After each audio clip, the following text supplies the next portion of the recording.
This episode of the Modern Man podcast contains discussions about mental health challenges, including suicide. If you or someone you know is struggling with suicidal thoughts, please know that you are not alone. Help is available. In the UK, you can contact the Samaritans 24/7 by calling 116-123. In the US, you can reach the 988 Suicide and Crisis Lifeline by calling or texting 988. You can also find international resources at iasp.info. Please remember, there is hope and help is available.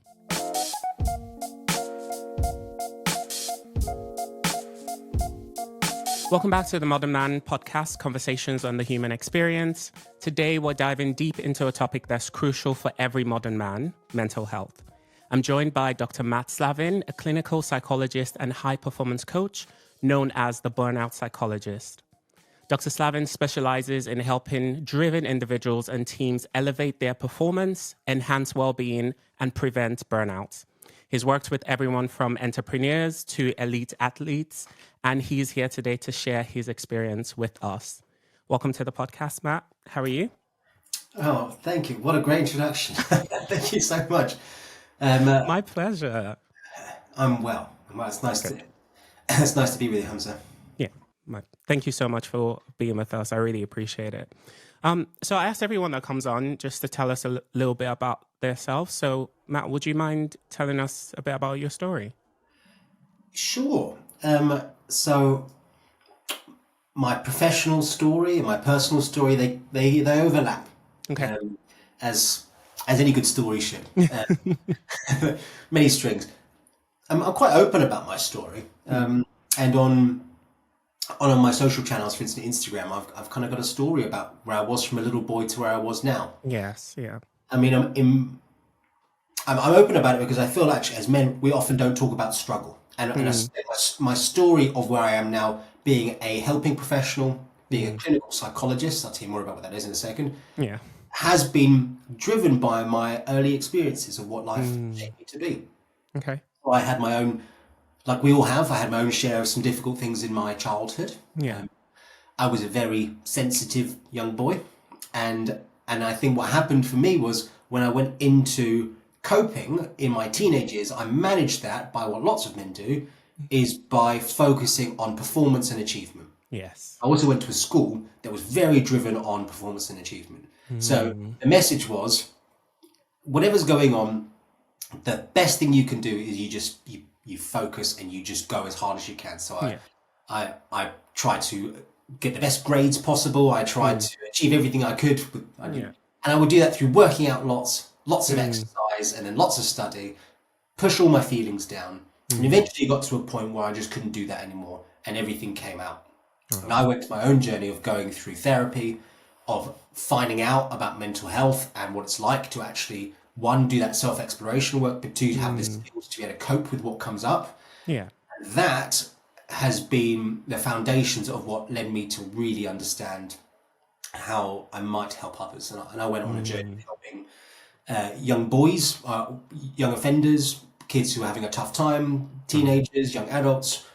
And I went and was so fascinated by the work itself that I went and did my studies, worked more and more with kids who've been in care systems, worked with adults with severe and enduring mental health, trained as a clinical psychologist, and since then I've been working with kids, teenagers, and now mostly adults who face stress and burnout. And it's largely because those are experiences that I've come close to many times. And I know that without having done the inner work and the self-understanding that I did over a decade ago, I would have not been able to keep going with my career and where I am today. And I feel like we'll talk about men today, most men don't have those skills. Many workplaces don't have the skills to be able to stay ahead of stress and burnout. And I feel like everyone's entitled to have a great, healthy, sustainably successful life. And I'm on a mission to help do something about that. Yeah. I love that you brought up the word sustainable life, because it's not just about achieving and it's not just about getting all the things that are on your list to do as a human being. It's also about being sustainable. I always say to my friends and myself, when I get ahead of myself, I just have one body. And I need to take care of that, right? Because no matter how successful I am, no matter how wealthy I am, if I'm not taking care of my body, which includes my mind, then I'm not able to enjoy a lot of the things that I've worked for in the way that I have worked for them. So I appreciate that you brought up that word sustainable life as well. I think it's the other word I use is balance, but I think balance can sometimes be misconstrued. So one of the myths about balance I come across is that people feel like so work-life balance comes up, and then people feel like a healthy life is a life that looks like 37 and a half hours of a week of working, and then the time is off. And in my experience, that's not many people's lives, and I don't think that's a bad thing either. I don't think balance looks like a scales being an equal measure of on time, off time. But it does mean that you're able to feel in balance. And that's the sustainable thing. You have one body, one mind. If you wear your mind and your body out, if you don't look after it, then you can have all the money in the bank. And I've worked with some very, very wealthy people. And it counts for nothing if you don't actually have if you don't have a rich life in the other ways of being rich. Very true. So I know you covered it a little bit. You said we're going to go into a little bit more detail. So for those who don't know, what is a clinical psychologist and how does it differ from, say, a life coach or a therapist? Okay. That's a good question because I don't think many people would know the difference. And why should you?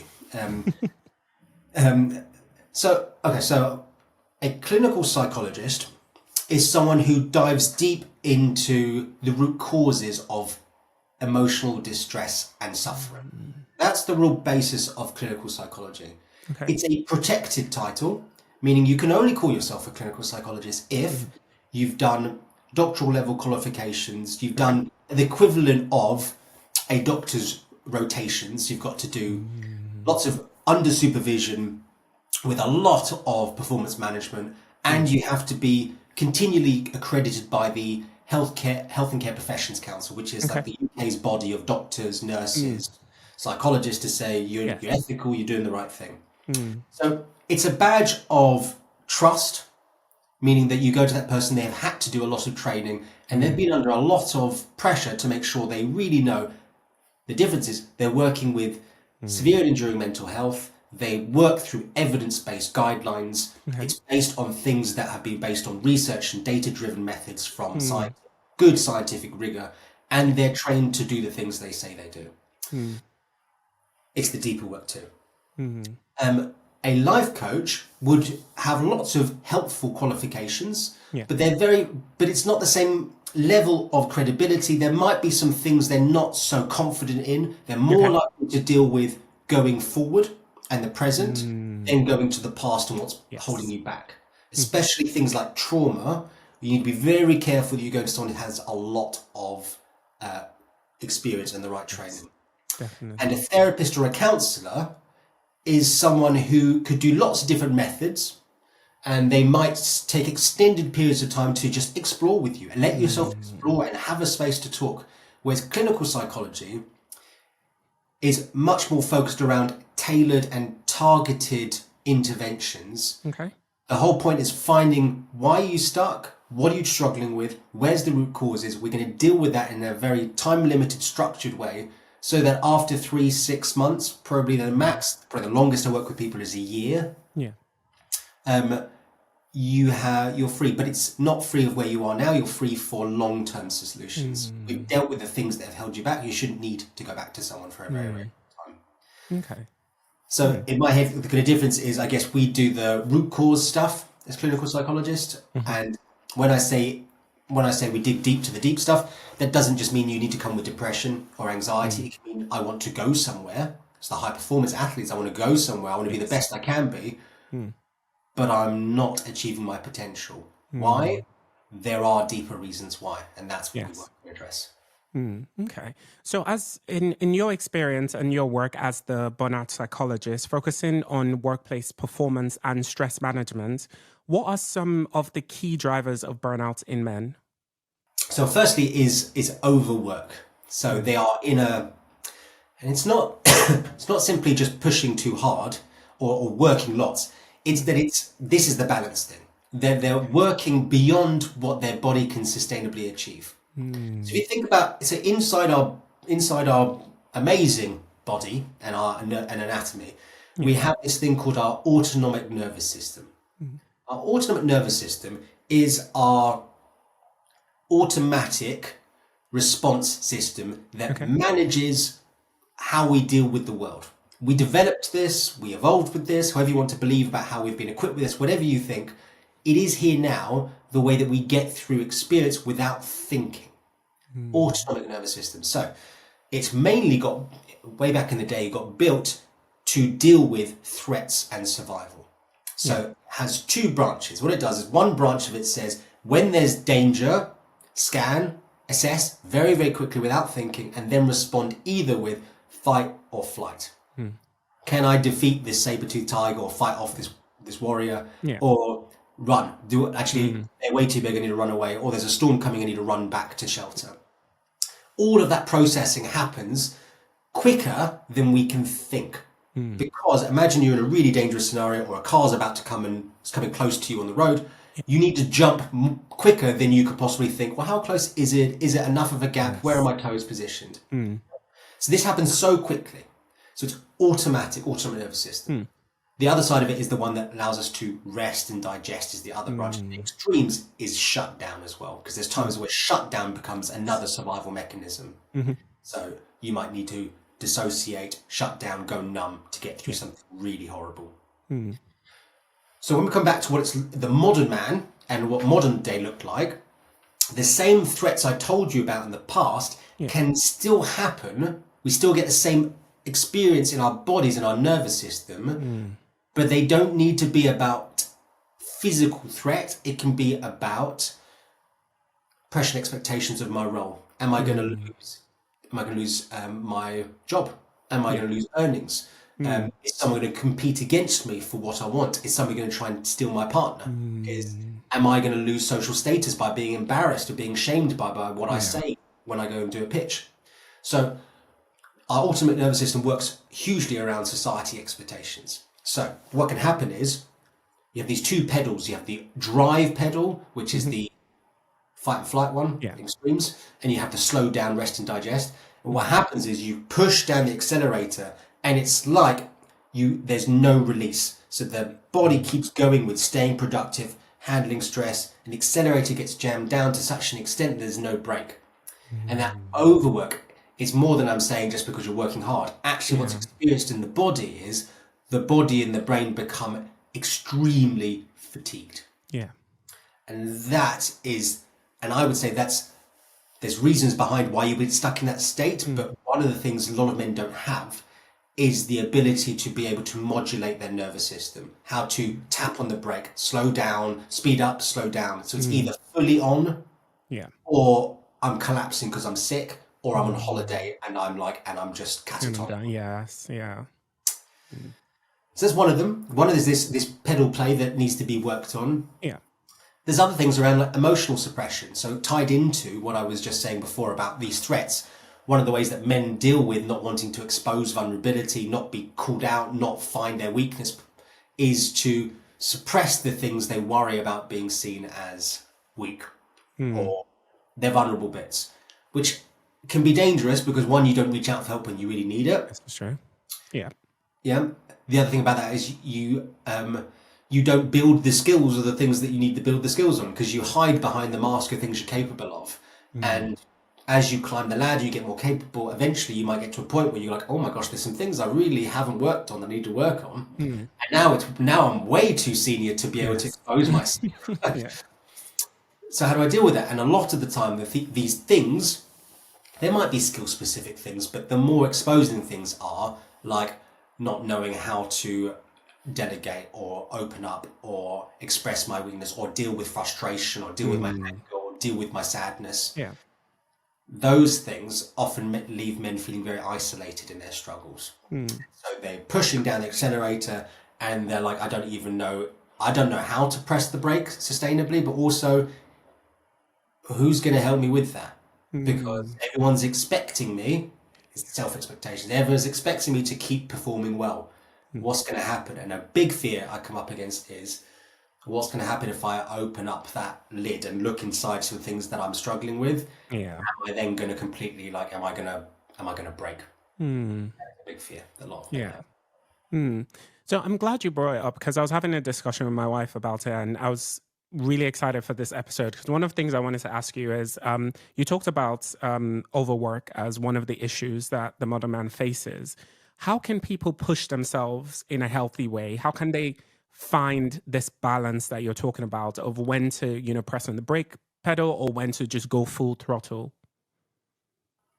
Yeah. Okay. So the first thing is to understand some of the neuroscience of this and understanding that the brake isn't just off time. The brake is part of your performance tool.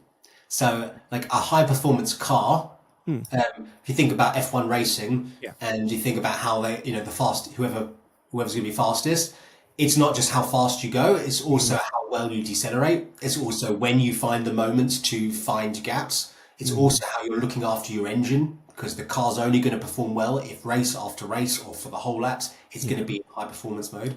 So for a lot of the work I do is about helping people, one, understand, but find great personal meaning in how can you start valuing rest and recovery.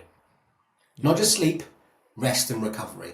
Mental rest, emotional rest, social rest. So just like athletes, like at work, you can't train 24/7. You want to grow your muscles, you need time to recuperate. Yes. So I get my work with men is to help men start seeing recovery or recharge as a performance tool. This is part of it. And so it doesn't look like working really hard and then slamming on the brakes. It looks like finding ways, so grounding, stabilization, nervous system management exercises that fit into your day. 2-minute to 10-minute exercises maximum. That's how long these things take that I do. Yeah. But they need to be built into the day, as well as structures around your day that tell your brain, tell your nervous system about when do you push down the pedal and when do you release. So boundaries hugely matter here. Personal boundaries and the ability to hold boundaries. Of course. And challenging all the things that are going to come up. And these are usually belief systems that come up, like I can't slow down, someone will get ahead, or what am I going to return to if I take some time off, or I'm only as good as my last meeting, so my last something. So this fear-based belief that you're always having to be perfect, you're always having to be on, you're always having to be, which works in short term, does work as you can't sprint a marathon. Yeah, this is true.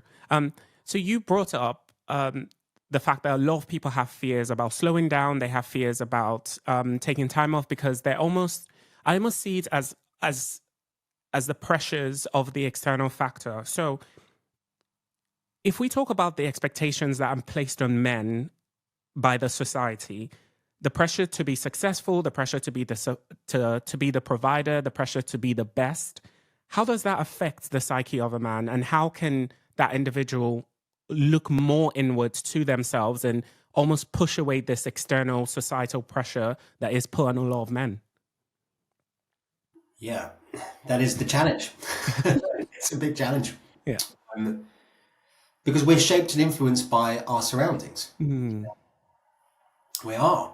And actually what happens is, psychologically what actually happens is we internalize what happens in the external world, our version of the external world. So there is society and culture which absolutely will shape the largely the way that people view masculinity, view life, success, all those things. But then it's how it's internalized.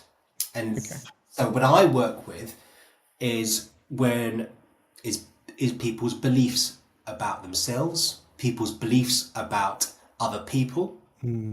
Trust people. What do you expect when you go and reach out to people for help, or what might people be like? And beliefs about the world. And that is where most people feel like there's no work to be done, but there's so much work you can do here, is in personally identifying the beliefs that are helping you grow, and the internal beliefs, the negative beliefs that hold you back. And those beliefs can be rewired in your brain. Yeah. And that is the ultimate freedom, is that when you are able to perform extremely well so beliefs shape your behavior and your emotional state and your thought content as well. Yeah. So when you can change that deeper thing, the beliefs you hold about yourself, that I'm in control, as opposed to feeling I'm always out of control, or I'm good enough as I am, as opposed to I always need to prove something. If you can do that, and the fear is that it will take away some of your performance. No, the thing is it will optimize your performance, because you won't be tied down by all the baggage that comes with those beliefs. One more thing, I'll say this as well. Those beliefs, they develop in early life. Most of those core beliefs, they develop in the first 3 to 5 years of life. And so what happens is they're very sticky. It's like, the way I would describe it, it's like being a puppeteer and a marionette doll, and you're walking through life feeling as if you're the puppet, going through life. But actually there's these invisible strings from your past that probably are no longer needed. They were good at the time. They sort of helped you through a difficult patch at time, but they don't need to be there any longer. But you're not aware they're still guiding your actions. So you go into a meeting and somebody says your point is just not useful at this moment in time. And then that could be, we could just move on very quickly from that. But that person is transported back to the very critical father who used to always belittle anything that came out of their mouth. And the emotional reaction is so much, it's disproportionate to the current experience. Yes. That is an old belief showing up in the present that's no longer useful. It's trying to be useful. Yes.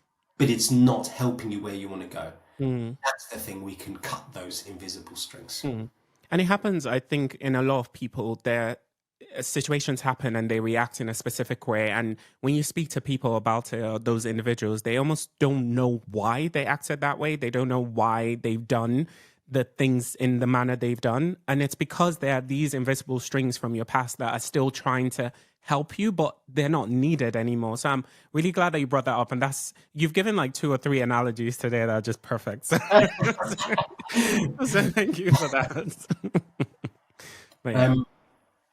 Well, the thing is, but I'll build on that though, because the thing is, you can't see what you're blind to see. And the help of working with a psychologist or a very good friend, somebody who really knows you, is that you can't see your blind spots. And this is where your belief system lies, these deep beliefs. They're often the things that are hardest to see because you take that for granted. And it's like when you're driving a car, your blind spot is like right next to your driver's door. It's the car that's so close to you that's most dangerous because you can't see it.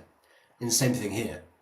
So it is about bringing light to things that you just take for granted.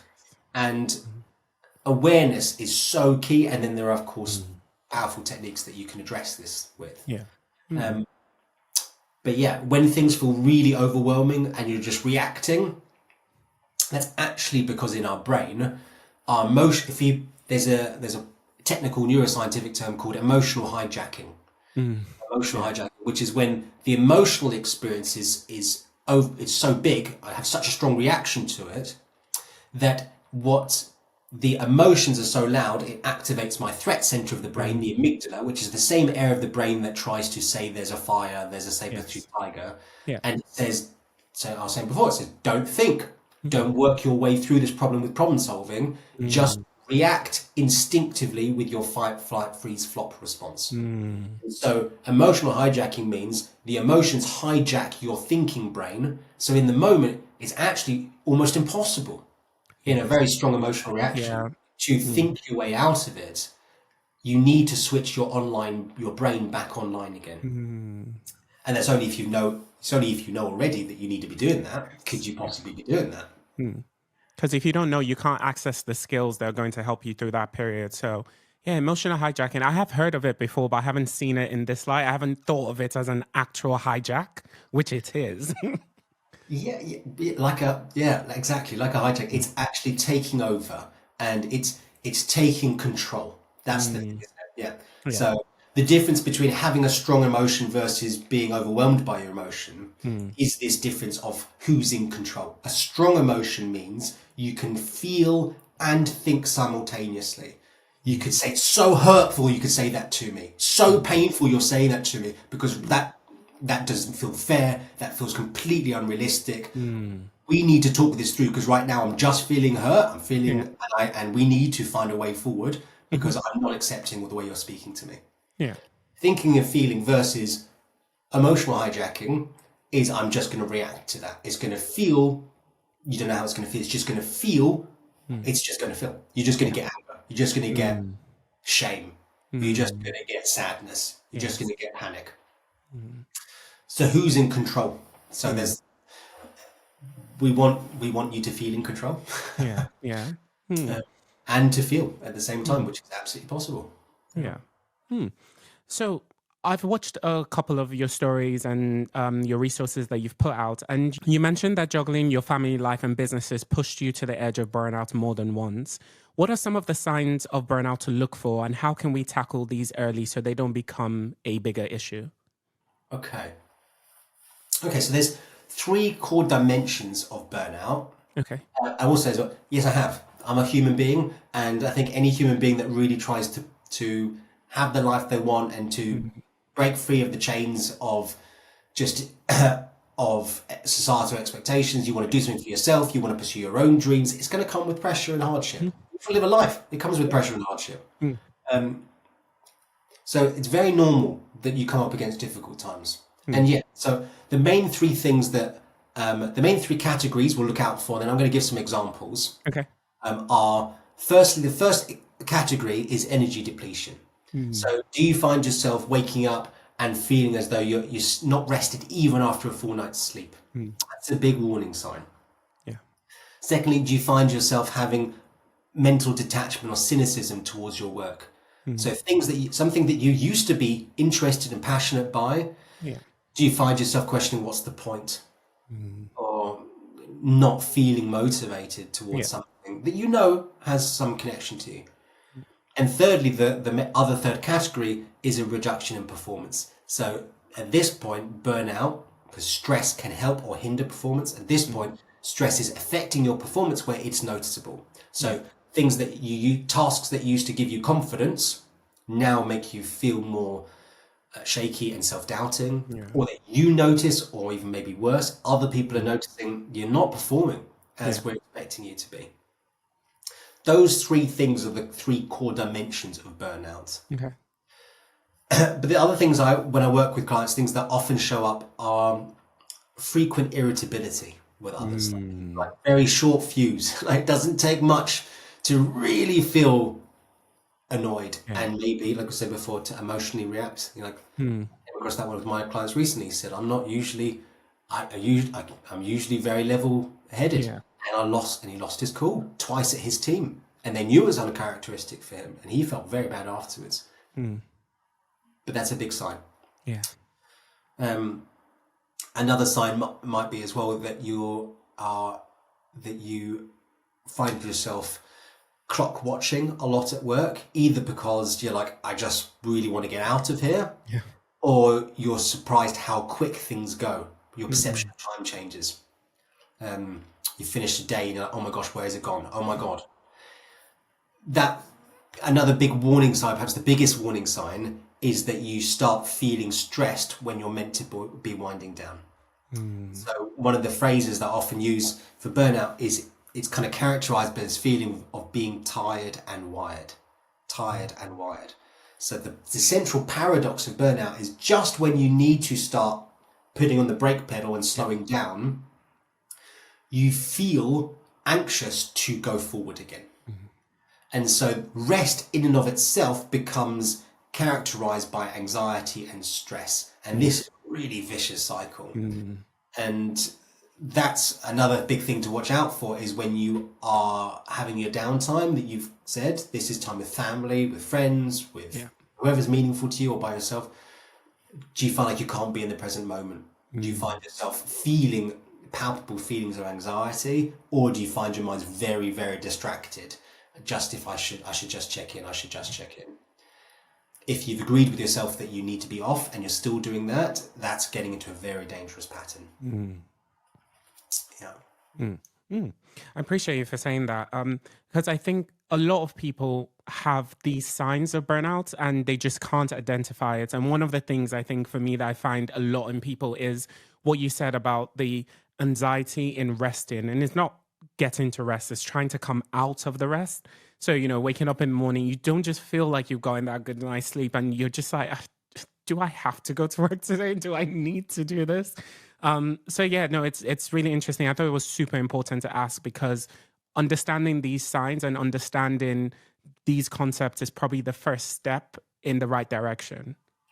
It is. And often, actually, what shows up are things that feel unrelated. So often the way it shows up is that you aren't aware, but your body's aware. Because we know stress lies in the body. It's a bodily experience. So quite often what will happen is that people find themselves getting sick more often. Or that you find yourself having more headaches or stomach complaints. So like irritable bowel or very uncomfortable digestive issues.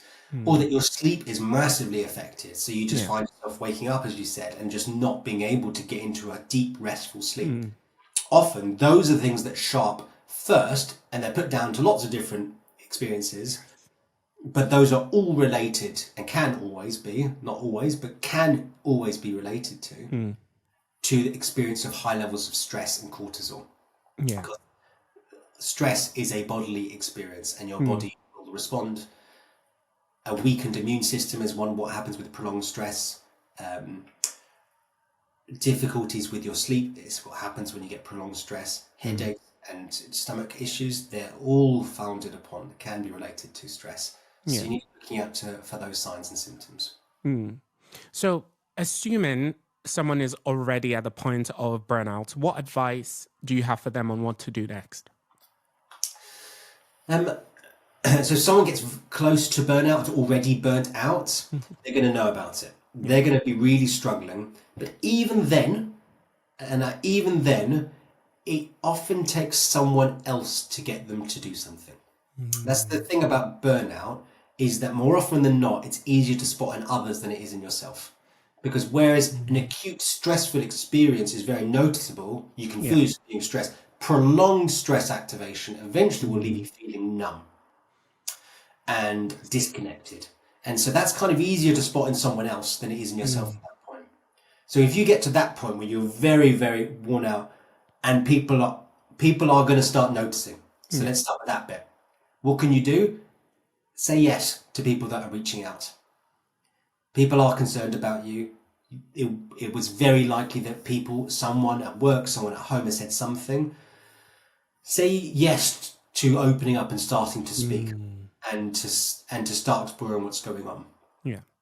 At that point, if you're at burnout, you need to slam the brake pedal on. At that point, it's not about how can you quickly recover in terms of how can you recover your energy reserves by doing more, by like adding more things. At that point, we need to say, what are you getting rid of? Because actually we need to reduce the demands. At that point, it's again about you need to really it's a massive reset. We don't want to wait to that point because that requires a lot of reset. At that point, typically when I've seen people who have burnt out, it can take 3 months to get back, 6 months to get back. Some people never go back to their same career that they wanted to.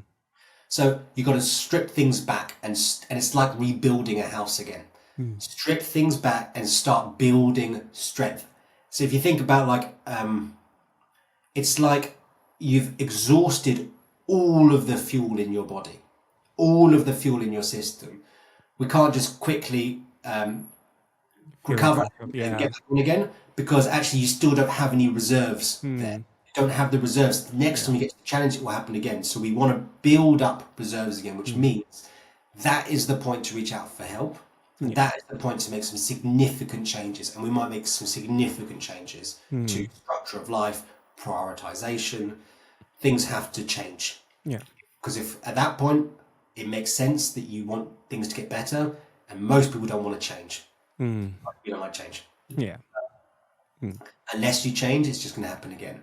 And that's why I think it's super important, like you said, to look out for these signs and address them before they become an issue, before it goes into burnout. Because once you're at that point, it's not a little bit of a fix. It's something that actually needs a lot of attention and time. It does. It does. And so I'm very keen to work with companies. I work with management teams and the staff themselves to help teams identify early warning signs, but actually have a culture which promotes sustainable success.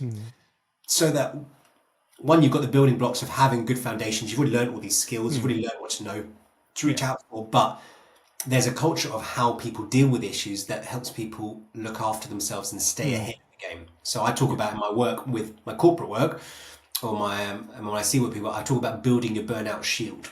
And we kind of literally build a shield. Sorry, not a literal shield, a metaphorical shield.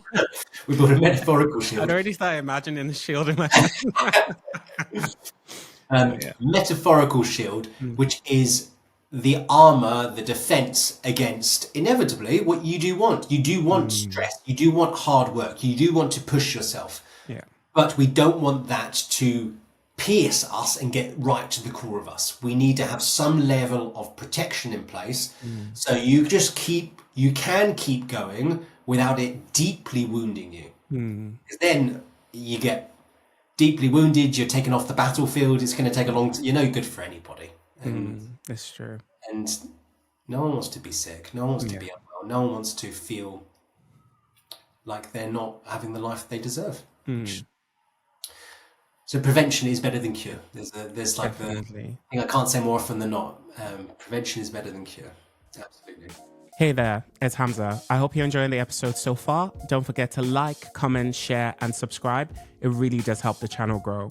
For more info, check out our website at tmmpodcast.com. Now, back to the episode. That brings me on to my next question quite nicely. Why should companies care about their employees burning out, and how can they support them? So what can companies do? So there is a big difference, in my experience working with companies, between having a statement that says we look after people and we do wellness programs versus it really being rolled out. And there is a big difference. And when it works well, when companies are doing it well, it looks like managers having the right skills to be able to, in their one-to-ones, in the way that they run their team meetings, and the way that they roll out work, is that well-being and performance are like tied hand in hand. So people, even having KPIs and metrics about people's growth, isn't just around targeted outcomes. It's about how they're doing, how they're achieving this, how they're going to keep working, if they're working as a team, what they're struggling with. They see them as people, not just parts of the machine.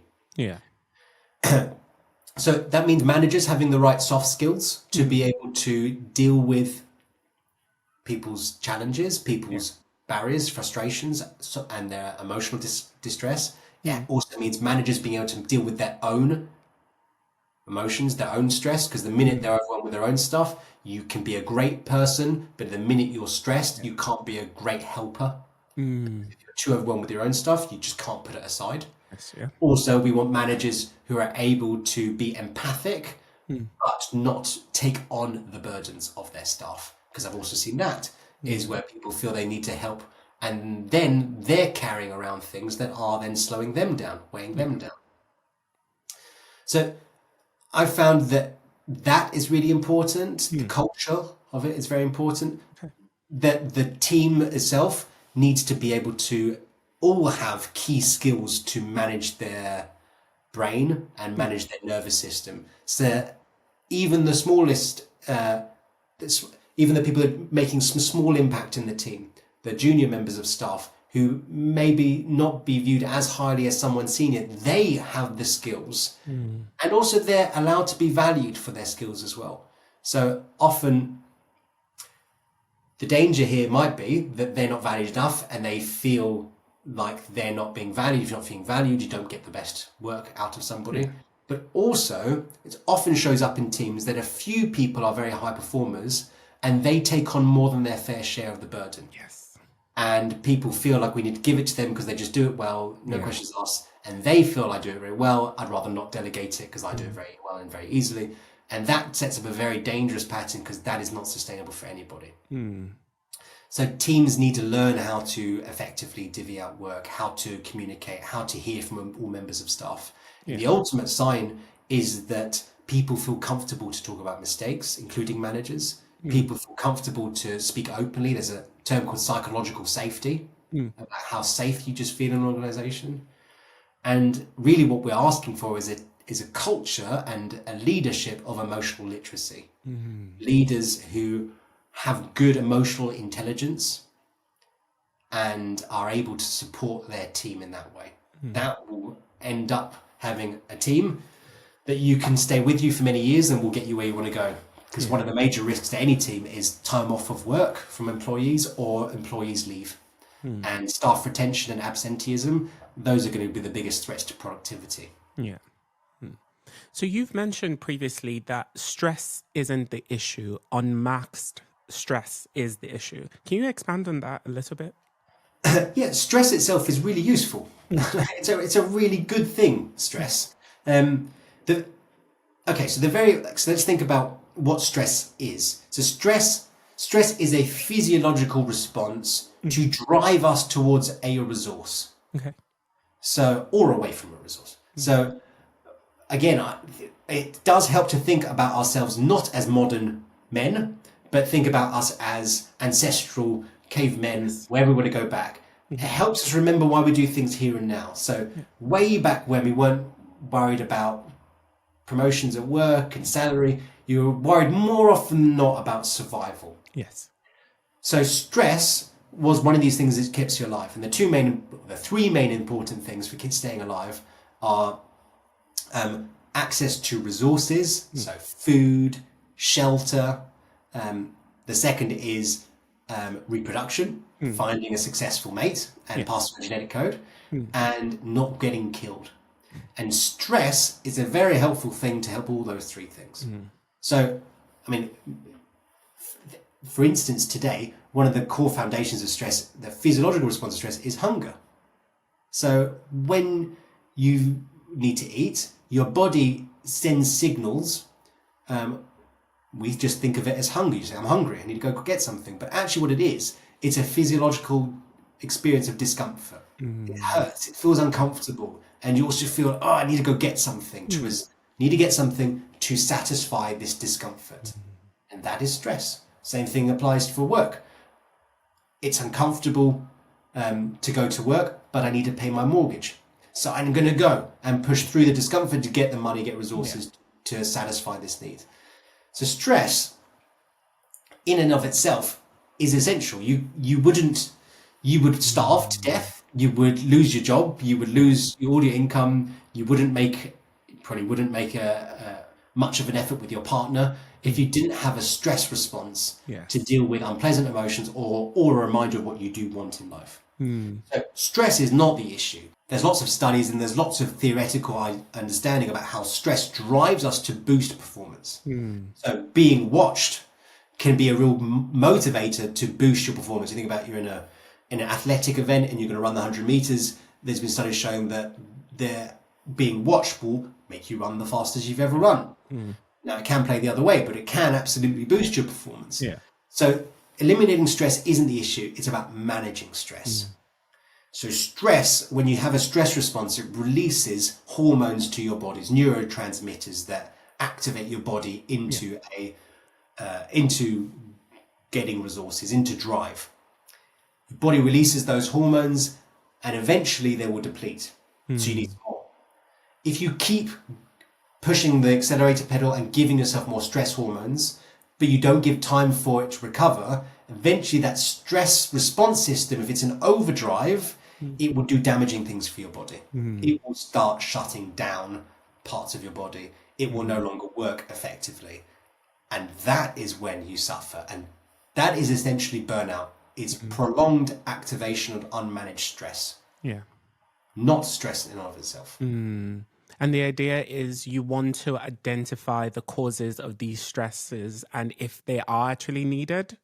Yeah, because some things cause a lot of stress I've got 2 kids, and one thing I often say with my 4-year-old is this a big problem or is this a little problem? But there are some things we get confused about. Yeah. There are some things we get confused about, whether this is a big problem or a little problem. And often, and this is a big thing, some other area of work that I work with people is having a very clear North Star, which is a very clear, where are you headed towards? Why are you working hard? Why is whatever it is we're working on, why is this important to you? If you've got a very clear understanding of your North Star, which is knowing your values, but also knowing long-term direction, if you know that, it's much easier as well to then understand, is it a big issue? Is this not an issue? Do I expend energy on this? Do I let it go? Am I going to fight this thing out of ego or out of necessity? Why am I putting effort into this thing? And that becomes a much easier place to be guided by long-term meaningful actions, as opposed to what most of us live most of our days life is we're working in the here and now, and it means we can often put energy into things that actually does it really matter tomorrow, next week, in 3 months' time? Is this where we need to be spending our energy? Often not, I would argue. One of the nice things about being a clinical psychologist is that you have to have a thing called supervision, which is different than most people get at work, which is managerial supervision. This is clinical supervision. And it's actually like separate, it is divided. So there's somebody, if you're working as an employee, who's going to make sure that you're hitting your KPIs and you're signing off your leave and making sure you're okay. But you have something completely separate called clinical supervision, which, as I said before, you have to be registered on the HCPC. I need to go once a month, every month, for the whole of my career, where I go to someone and I talk through cases, themes, issues, growth, learning. I get to speak to somebody who has 20 more years experience than me to learn from and to pull things out. And so you said before, Hamza, that we were having a chat beforehand and you're saying, where do all these metaphors come from? Where's this way of understanding things come from? Well, like, where do we all get it from? We learn from others. So, I've taken things that I found very helpful from others, and we build on the shoulders of giants, on people before us. That is so cool. Do you get to pick who does your clinical supervisions, or are you assigned someone? That it depends where you're working. So a lot of clinical psychologists work in the NHS. You can work for the NHS. It's probably the biggest reserve of clinical psychologists. That's where we usually go work. Or I worked for social care. So I worked with the fostering adoption teams. Our own businesses now. So in organizations, typically you get given a clinical supervisor. Sometimes you get a bit of choice, but typically it's who you want. But in my position where I'm freelance or I'm own business, yes, you get to go find a person you connect with. And so it's a very special experience to be able to find someone you want to learn from, be guided by. And no one person can be it's slightly different than a mentor, because they're not guiding you to fill their role. It's again using their therapeutic, psychological skills to help you work your own stuff out.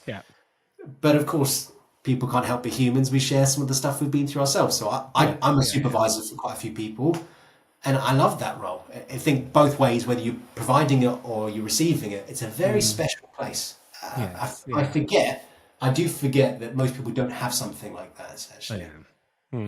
Even like, I know it's not directly the same as like having a mentor, but even some people don't have a mentor. And that is helpful because I'm originally from Nigeria, and there's an analogy they say in Nigeria, like older people, like your parents and your aunties and uncles, they use it to kind of put younger people in their place. But it is that what a child can see standing up, an adult or a grown up what a child can see from the top of a tree, an adult can see standing up. So it's like trying to say that the older people have so much more experience than you. They can see a lot further, and we kind of use them and their knowledge for guidance and things like that. So it works this way. It's not the exact same because I know the reason why they say it to us, but it can be, it can be transformed into a lot of other things. But yeah, just like a lot of things you say, like I wouldn't say that I'm in the place where and I don't think anyone can completely say that they have, sat with themselves and understood everything that, that they've learned and started to unlearn the things that are not needed. But growing up and especially moving to the UK, because I moved to the UK when I was 17, there's a lot of things that I just had to learn. I was like, okay, this is a totally different culture. What was I told before? Oh, again, no, forget that. That is so wrong. But yeah. But I think the whole idea of having, so supervision is one thing, but I think the idea of having a mentor, a coach, is something that's, I think it's really important. Like I always, actually, I grew up in, like I say, my schooling system, which had some great teachers. I had my piano teacher, Peter, who was my ultimate mentor. I think we spent more time talking than we did touching the keys of the piano. And he was an amazing man, because he expanded my minds in ways that I never even, we talked about things I never thought to think about. And I found martial arts when I was 12, no, 13. When I was 13, I found martial arts and got really into sport from that point onwards. And so for piano and then martial arts, like especially martial arts and sports, you always have a coach. Yes. It's very uncommon to not have a coach in sport. And I think it's incredible because the coach stands more for than just a skill development. You learn things about, especially I think for men, especially sports, you learn how to deal with battle competition. You learn how to deal with failure. You learn how to deal with your anger and your aggression. And having a coach who can be that kind of calm, a good coach, you can have bad coaches. Yes, of course. Be a coach who can guide in a positive light. I think I've always enjoyed having a coach, and I enjoy sports where there are coaches around. Maybe it takes something to, I don't know, maybe it takes something to allow yourself to learn from someone who knows more than you, but there's always a bigger fish. There's always someone that knows more than you, and I kind of like that you can kind of lean into that and definitely. And still in my mid-30s, learn from people. I think it's great. And be a rookie. Quite nice to be a rookie some days. I don't know if you can call yourself a rookie. Well, maybe in sports, I guess. In sport. I don't know for my fair share of my work, but yeah. I was going to say. I'm still massively humbled in sport, and when every day. Do you still do martial arts? I do a lot of my main things that I've done in the last 10 years have been rock climbing, open water swimming, and Brazilian jiu-jitsu. And all those things are incredibly humbling, and I love them all in different ways. When you said open water swimming, I was like, oh no. I mean, jiu-jitsu, yes, because I feel like that's just great. Rock climb, no, I can't rock climb. No. Maybe I'll take you one day, Hamza. No, I can't do it. I will watch you. I will definitely watch. But I used to play a lot of tennis until we moved. So we got a new place, moved recently, and I've left, my sports club and all of that stuff. Still trying to get that together. But I used to play tennis 4 times a week, probably for like 2 or 3 hours. So quite into it. And I had a coach as well who was amazing. And I met someone who plays tennis as well that does rock climbing. And I was just looking at his hands and I'm like, no, can't do it. It just looks painful. Why? Well, it must be fun though. I love it. I absolutely love it. Well, all these things are scalable. Doesn't need to be painful or terrifying the first time. It can just be fun. Yeah, as you can tell, I just go straight to the worst case scenario. I'm like, oh my God, it's too bad, it's too painful. And I'm like, when you said open water swimming, I'm like, it's just going to be in the Atlantic Ocean, just swimming. I've never swum in the Atlantic Ocean. I've never. Immediately, but oh well. Yeah. But I wonder if that is a male thing, a man thing, is like, we'll try something and then we've got to be really good at it. Or like, it's got to be the extreme version of it. And I think that could be a bit of a challenge, is that it is hard to go into something I think this is something I've experienced. It's hard to go into something and to just experience it for you and for what you want out of it, which can be pleasure, doesn't have to be pain. So I think there are times where you can push yourself and it be like you push and you feel that grit and you tap into your potential. But there's also times to just show up and have fun. Just enjoy it. Yeah, exactly. Enjoy it. That's also part of being and growing. Oh, when it comes to sports, I don't know. Well, I have fun, but if we're counting, we're counting. We definitely. But it's probably just from years of playing tennis and just being on the court and being in competition. So it's kind of like in my head. But yeah, no, definitely. Why not? Well, we still restage that primal fight. We still still try and kind of stake out our territory, and we still get into battle. We still do all these ancestral things that we're primed to do. Like, why would we not? Why do you not want to compete? Competition's a great thing. Yeah, better to compete in tennis than it is to fight a guy in the street because you're pissed off. Yeah, yeah, I can't do that. I can't put my hands on anyone. But I do want to learn martial arts, though. I just feel like it's really good as like a survival. I don't know why, but I'm just like, just so I can defend myself. But yeah, no, I've always loved tennis. I've always been, amazed by the sport itself and just how much it takes out of you, like how much you put on the court. And playing it myself and being on the court sometimes for 3 to 4 hours, it feels like 5 minutes to me. And I walk away from it and I've burnt like almost 2,000 calories. And I'm like, oh, I could go for another 2. But yeah, tennis has always been amazing to me. I need to actually find a way to get back into that because, yeah.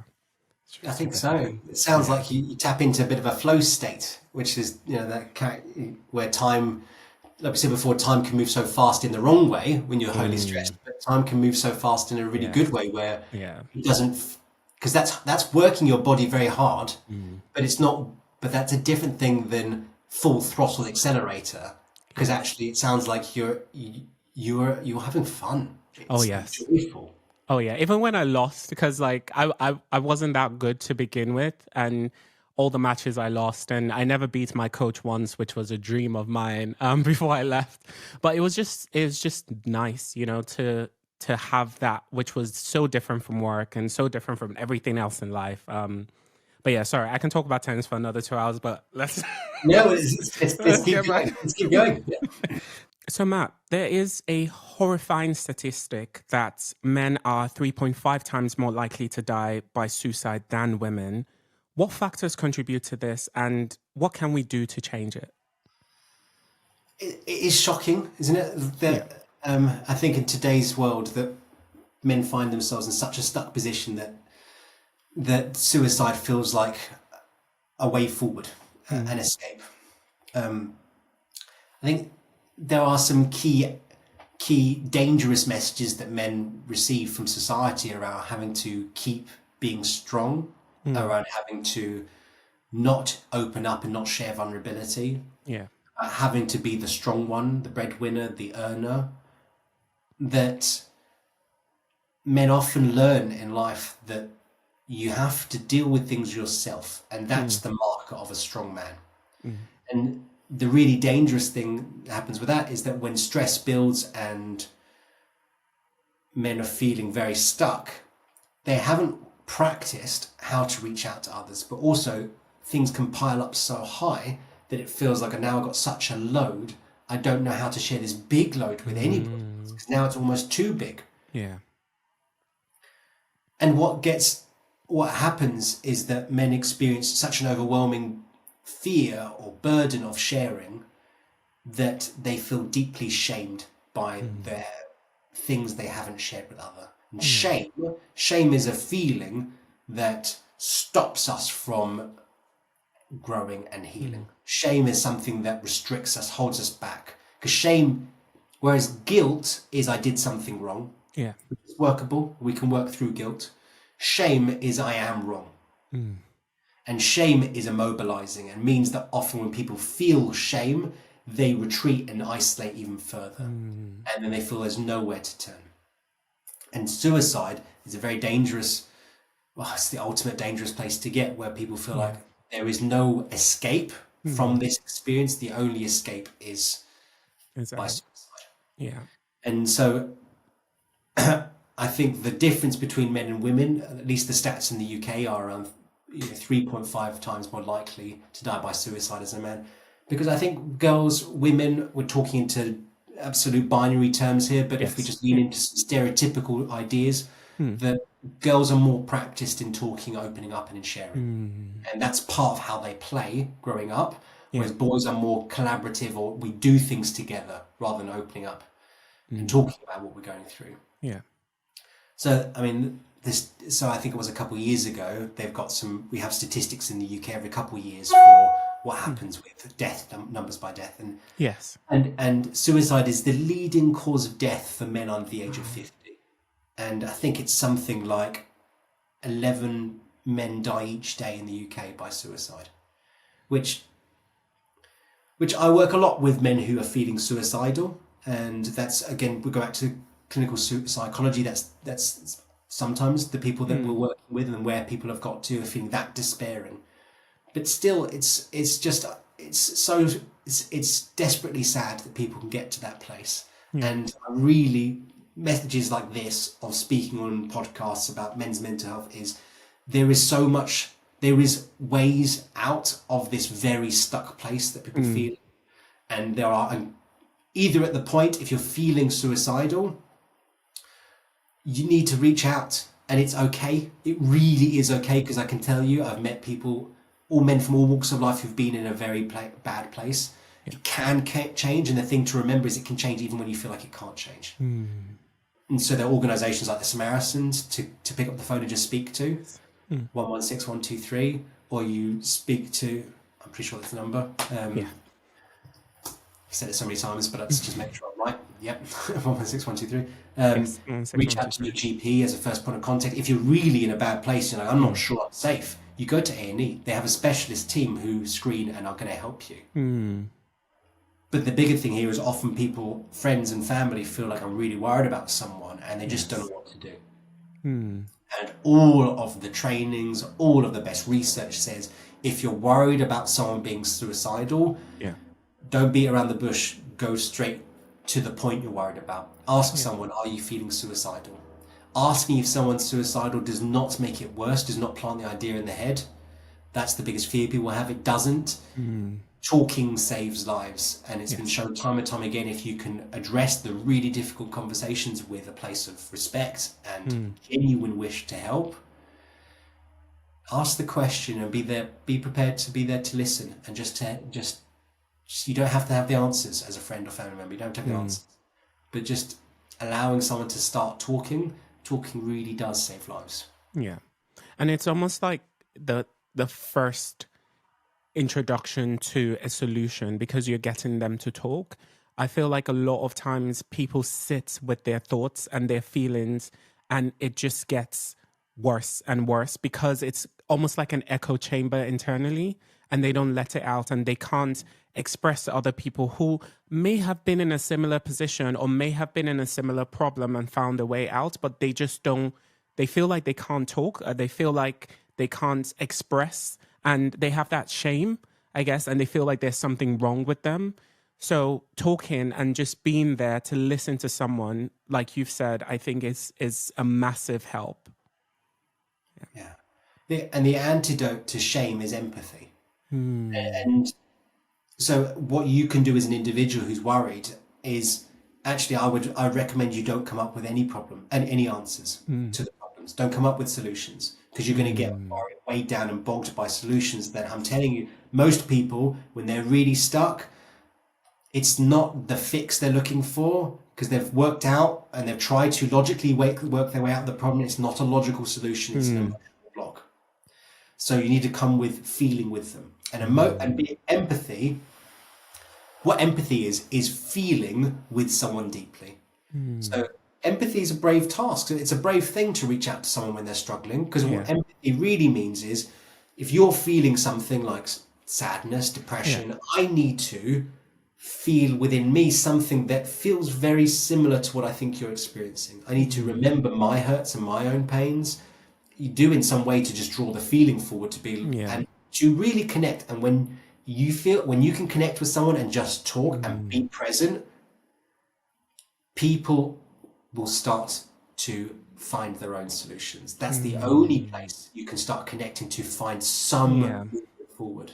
And I would say you'd even have the words, even if you came to someone and said, look, I don't even know what to say to you right now. I'm just here to say that I'm here and I'm worried. You don't even have to have the right words or the solutions or the clever thing to say, even when you don't know what to say. You just say that, but you say it with someone. So a lot of men use drugs and alcohol as a means of escape because they don't have the tools to deal with their overwhelming feelings. How can men develop a healthier coping mechanism? The thing about alcohol and drugs is they do something in the short term to help.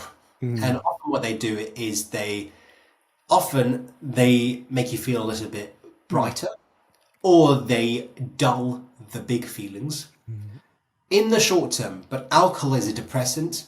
It will make you feel more depressed when you're hungover, on the recovery period for alcohol. Often you react in ways that you regret. You can become highly dependent on it, that will take away from what you want out of life. Similarly, drugs can be a huge vicious cycle of getting yourself very, very stuck. Yeah. To build new healthy coping mechanisms, you need to build new mechanisms rather than just stripping things away. So people say, well, so say those are your coping, so those are your, people most don't think of them as coping strategies. People most just think these are things I do, these are my habits, this is my lifestyle. We need to think about them as unhealthy coping mechanisms, like you said, and say, okay, well, we need healthier ones instead. Yeah. And that means building up something that works as well or stronger, which means in the long term, I don't need the alcohol or the drugs. And so that can be very helpful to go and speak. If you're in that place, you go and have a community who help you be accountable. You can find some good strategies do some really helpful basic things like looking after your health through exercise and finding good grounding or mindfulness or meditation exercises. So you need to start building in healthy coping strategies. But what we're asking here to do is to build new neural pathways, new habits in the brain.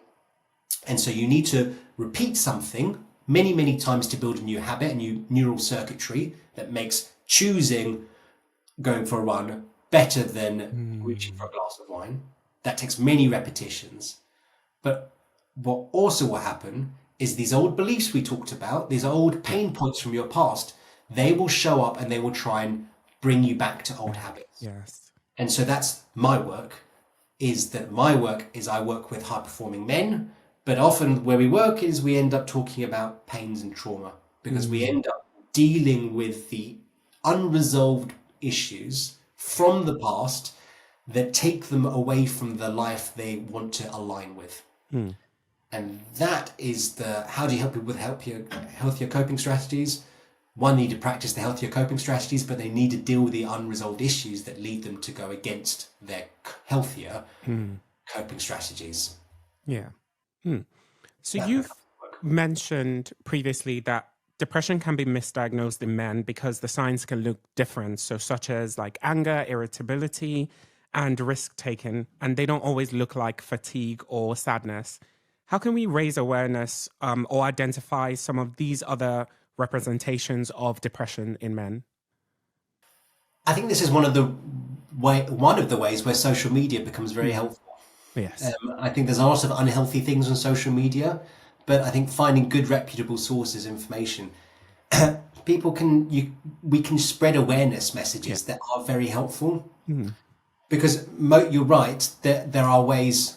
You're right with what I said before. That sounds terrible. That sounds terrible. I agree with what I said before. I'll say that. I agree with what I said before. That it doesn't always look like fatigue. It may look like anger, irritability, emotional reactivity, and numbness. And I think that is where social media comes into play, and where men of high status are able to speak about their experiences often makes it feel okay for us everyday folk to say, okay, well, if they're going through this and that's the way they're describing it, but maybe that's okay for me to acknowledge too. And I do think it's like you almost have to, for a lot of men, it feels like they have to earn certain status points to be able to talk about vulnerability. I could be a rugby player and talk about mental health because I'm a tough rugby player, or I'm a superstar, financially successful sex icon. Not me, but this person. But you could say like that man would be like, well, I can talk about mental health struggles because, well, it's I can talk about vulnerability because my strengths outweigh my vulnerabilities. So I think that is very good, but I also think services need to be more aware. So I think we know that in the NHS that most referrals to psychology are women. I think it's something like 64% are women who access resources, therapy, as opposed to men, because I think they don't speak the language that men align with. So men, typically, the research shows, want to hear about help and support in measurable ways, in solution-focused ways, in language that they resonate with, and it's an important job to speak the language of who you're working with. If you're speaking in a foreign language, you'd use the right terminology and right culturally appropriate words. So there are some differences that men will be looking for, and I think it's important. You'll notice on my Instagram, on my LinkedIn, when I talk about mental health for men, I might talk about it in metaphors and in ways that feels slightly more masculine than feminine, and that's deliberate because I'm trying to reach and get through to people. To feel like the most important thing is to feel like you're not alone. And when people feel like I'm not alone and they're speaking to me and this is something I'm going through, then that opens the door to think, well, maybe I could reach out. Because if I'm not alone, maybe there's some ways forward here because other people must go through this too. Absolutely. There's something you said previously that really resonates with me, and that is the only way to extinguish the darkness is to shine a light on it. What are some of the ways unresolved trauma from the past can prevent or affect progress in the future?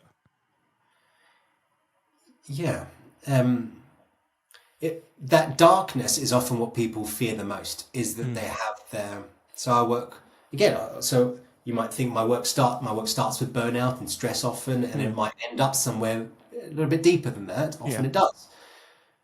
You can't go through life without experiencing adversity and suffering. And most people will go through their life experiencing loss of loved ones, might experience abuse, might experience some significant adversity in terms of neglect, some physical abuse, some hurts, some physical pains, and trauma. Trauma shows up for everybody. This is what the research shows now. So the leading understanding of trauma, it's not exclusive to those who've been through military conflict. It's something we all experience, and it's subjective. So trauma is not the arrow that hits, it's the wounds that's left behind. And so for one person that might be, it was the car accident when you were 12. And for another person, because the belief under that experience was, I'm going to die, this is the end. That's the belief, which is the painful part of it. That's the wounds left behind, which is any time I get back into a moving vehicle, I'm unsafe, I'm going to die. That. Whereas for another person, they might have the belief that I'm a survivor. I survived that experience. I helped something, maybe. Every time they get back in the car, they don't have that deep pain. And what happens is when you go through very difficult experiences and the beliefs are things that really are pernicious, hold you back, are very subjectively dark, then you fear those things. And what often happens, the characteristics of trauma is avoidance. You just try not to go there. You try not to go to the same place, you try not to go to the same people, but you also try not to feel it again. So if you've been through trauma, it's very likely you suppress a lot of your emotions. You definitely suppress the painful thoughts and feelings about things you don't want to think about. So it's avoiding it, but it also shows up in ways that can look like high performance as well. It can show up as as being highly driven, because so you can be extremely energized and very, very focused. You can look like you've got hypervigilance, which means really switched on, really being alert to the world, which can be a superpower, because you might be able to read social cues extremely well. You might be able to predict things extremely well. You might have a very good gut instinct on things. But the thing about trauma is it's unlike high performance, where we could switch on and switch it off. With trauma, this is what happens all the time. And this, again, is something that's going to wear you down. And so much of burnout is also around the traumas that are unresolved. This darkness inside you that is eating you away, that you're avoiding, you don't want to look at. And it's really important to know that through techniques like eye movement, desensitization and reprocessing, EMDR, it's a really effective psychological therapy.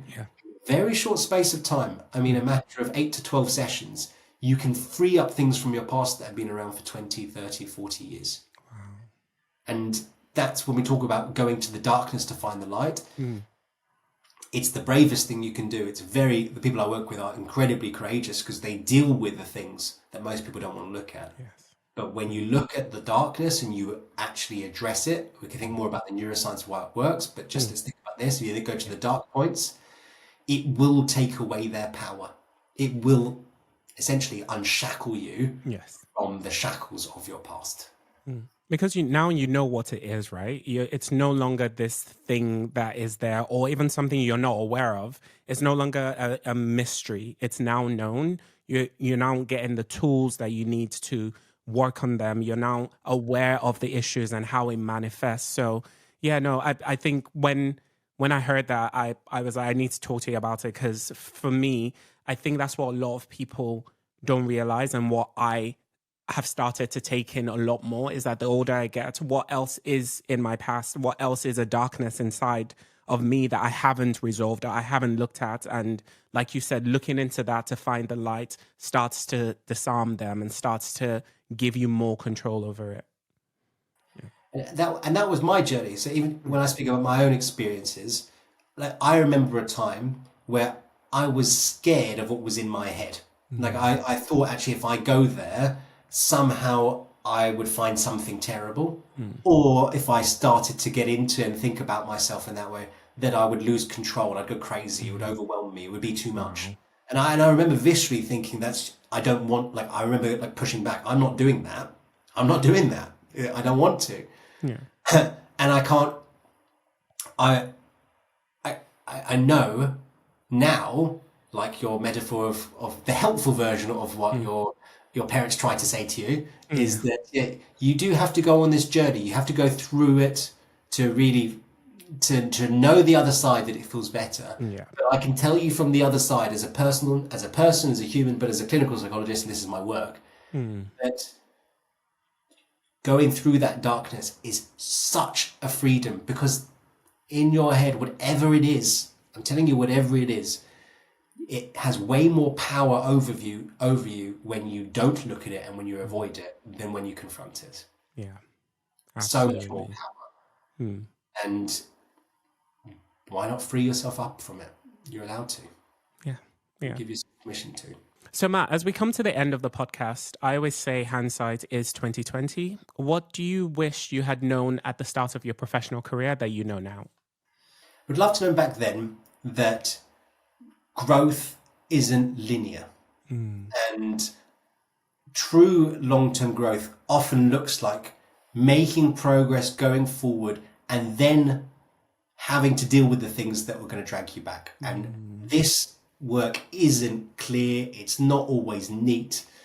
And I mean that personally from my own experience, but also with clients and with teams, that we give ourselves the time now. I give myself time with teams, and I know to expect this. There are going to be obstacles, and the barriers are they're not things that are showing the work's not working. I've now understood we wait for the barriers to show up because we want them. We need them, because when we deal with them, because then when we deal with these barriers, this is where actually we deal with long-term change. And so we invite them in.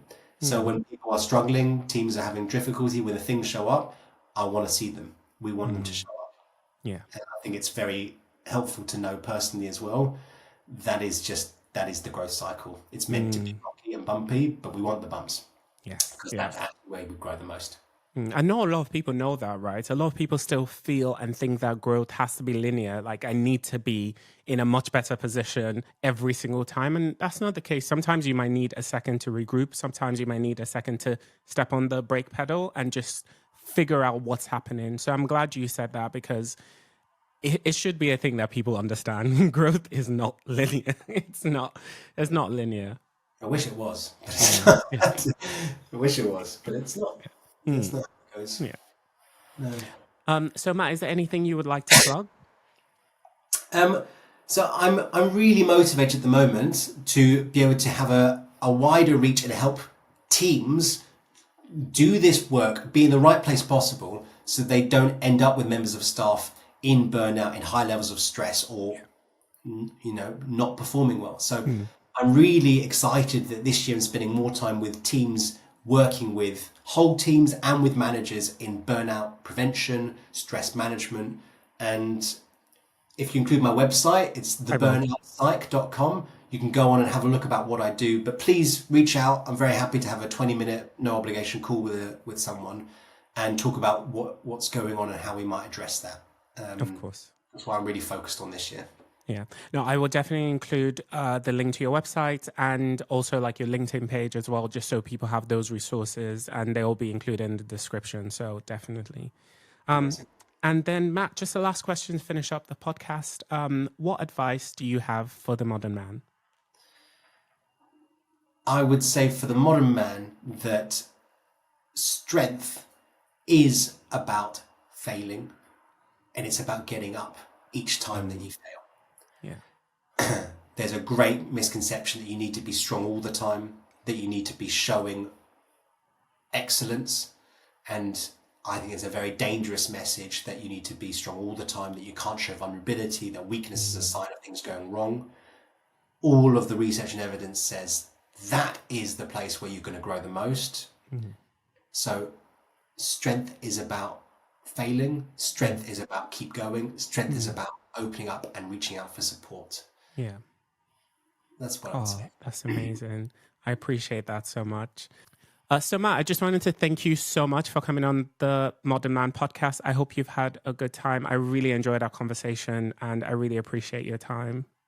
Yeah, me too. Thank you so much for inviting me on and asking some important questions that people hopefully listen to and able to share. Yes, no, definitely. I personally have learned so much, and I know that people listening to this will also learn a lot as well. And like I said, I will put Matt's contact details, his website, LinkedIn, and any resource that we have in the description. So please feel free to reach out. And yeah, everyone, thank you so much for joining me on another episode of the Modern Man podcast, Conversations on the Human Experience. I had a fantastic time with this episode, and I hope you did too.